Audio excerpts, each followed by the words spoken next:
She's so I was funny. like, you're fine. I was like, you're right. Let's discuss what happened at UCF and how God moved. Yes. Well, there's more details that I'll be shared during this weekend's meeting, but just like a little taste of what happened. Yes. Is that God used the most unlikely group. Especially, just, see, right before we were going to go there, we read it, and we were like, ooh. Oh my God. But it's okay because we were still obedient. Yes. We still did it anyway. Because that kind of, I was like, ooh. Yeah, it makes you want to pull But it back a makes little. But that's another, don't judge the book by its cover. Yeah. Because did I tell you about the guy at FSU? What happened to me? No, I haven't. So, I was at FSU going to school, and it's hilly, right? Yeah.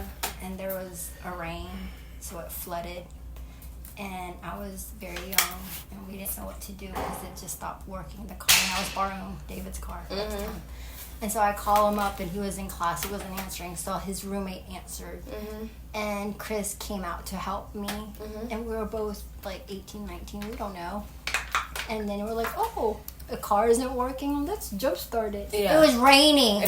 So it got on fire. Oh no! So we Oh my run. gosh, Thankfully, that's terrifying. yeah, it was very terrifying. So there was a 7-Eleven we ran to because it was just like at the end of the street. Yeah. And we came back with a hose, so we fired it down. So the whole front was all damaged. And this is David's car, and this is me. Remember, by the grace of God, I was given a full scholarship to be at FSU. Yeah. Like that whole thing is preparation and in hand, right? So like, and I'm sitting here like, I don't have a car. I'm borrowing my boyfriend's car. I don't have money to pay for his car. Yeah. So I'm like, what am I gonna do? So it gets towed. Yeah. And the guy goes, oh, I know somebody who can help you. And I was like, really?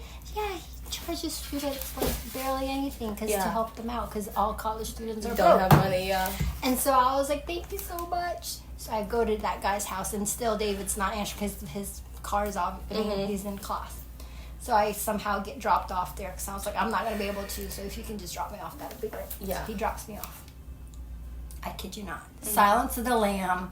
Look. Oh. I mean, he scary guy.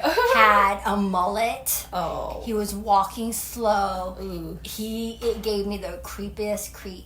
And then I was like, am I gonna get murdered?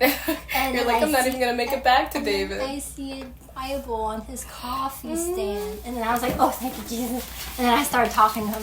He is so sweet. Yeah. I was like, God, sent me there because he charged $150. That would have been like $2,500 Wow. mess. That's good. He has a good heart. But it's like what you said. We as humans, we naturally judge a book by its cover. And I feel like as Christians, we forget. I was talking to God about this the other day. We forget where we came from, how we were forgiven, and how we were transformed. And we expect every Christian to look perfect and to act perfect. And like, if you don't look perfect and you don't act perfect, then what kind of Christian are you? But in reality, we all started somewhere. We're all sinners, and while we were sinners, He loved us, and then we were transformed. Little by little. So you have to wait for the transformation. You can't meet somebody who's living in sin and expect them to be living up to the standard you're living up to. Yeah. It totally makes sense. There are some subtle changes on, like, you hear about, like, this person did this, and the next thing you know, you know what I mean? Yeah. You hear those are very rare and different, but usually it's small, it's very subtle. Like, the transformation is, like, not gonna be, like, Yeah. Because that's actually the way God's process is day by day.